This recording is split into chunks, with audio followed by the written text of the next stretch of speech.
Oleh tuna chuan mani muam tur tuibur mani ina olsam teya thlordan kan entir don ani hi madras pamna ania chuan hi tuibur kan thlor tur atuya chu ni ta ni hi chingal ania tihian bottle chip hi kan rek popa pipe pani hi tihian kan han kaltira boruwa ka chhualo nan he tihian kwa zong kha dlu ganin kan char phui veka hetiang kherlo mcl temo te pokhanin char thai thowanga chuanin hi vai lo bel tur chu ni ta ni khu lai khona mong khu ko pha ta hian vai lo kha kan beng khat a manga chu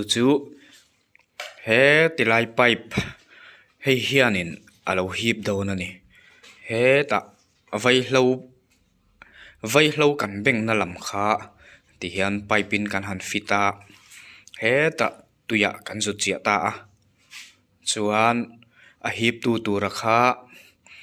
he lai hi lo ni le ta he tiang ang khol kher nei lo tan pon olsam te nei dan thadeu chu aquarium vela tui hip na tui in pascual na tur ta na an man thin khami khol te kha po kha man tlak via in kan ringa khatiang te po khanin modi dan te chu om thowanga chu hemi pipe hi a hip tu pipe hi he ta tui thleng lovin kan da thung ta ni chu hemi tui lo mang khan he lai vai lo khu kha tui chunga lut thladon ta khami khu zong kha he lai hip tu kan da pipe khanin alo hip vele don ani chuanin khami boruak in siam in hip khanin hemi pipe kaltlang hian he lai vai lo kha a fop nung reng to don ta chu mani in lama olsam te in tuibur man to tak a lei ngai lovin olsam te khan a thlor thai reng ani ti kha a chiang hle kan pi le pu te hun lai phei kha chuanin pitar ho khan tuibur an zuber zela khatiang ang deuh kha ni maya thil har sa ni lem lova khol hi mol mang khop maya amaro chu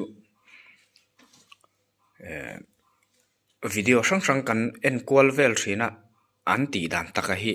ti la na om ngai lova hi ti hian kan han ti ve china nia alak tlak donem arin tlak donem ti kha kan han en chin don ani hei ti hian helai hian vai lo kha hei kan han da ta vai lo ku ti khwanin amut ta chara hei a hip tu tur khol kan ti khani ta ni hei plastic pipe kan manga anem du khop mai plastic hi a fu vak lawa alo satlang alo sathui thei ro khop mai a fu lu tuk lawan china han kan han on chin zuaya hei asor ngal der mai helai phei chu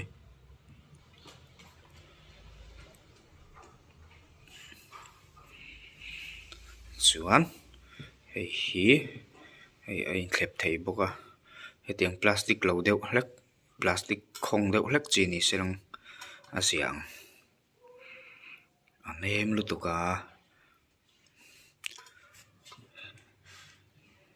heng aya plastic cha deuh hlek chi anita sela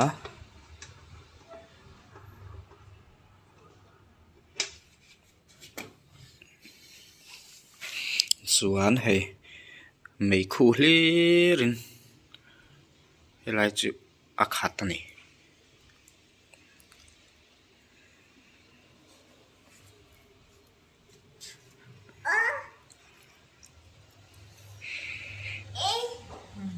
khol hi a thom an reuh lut tuka a fu vak lo he tiang khol chu a chak le lu tu ka ni oh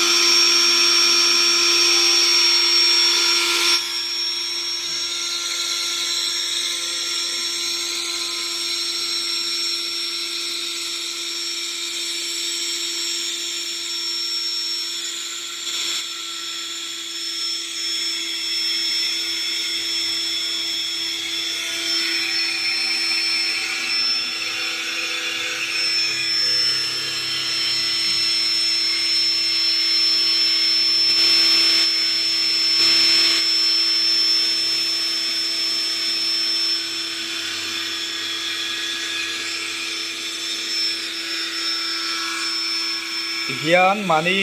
ina tuibun huam te tan chuan mani huam khop lek lek kha chu ol sam te in lo siam thei reng ani man tau tak tak a lei thel ngai lo khan mo ol sam khop mai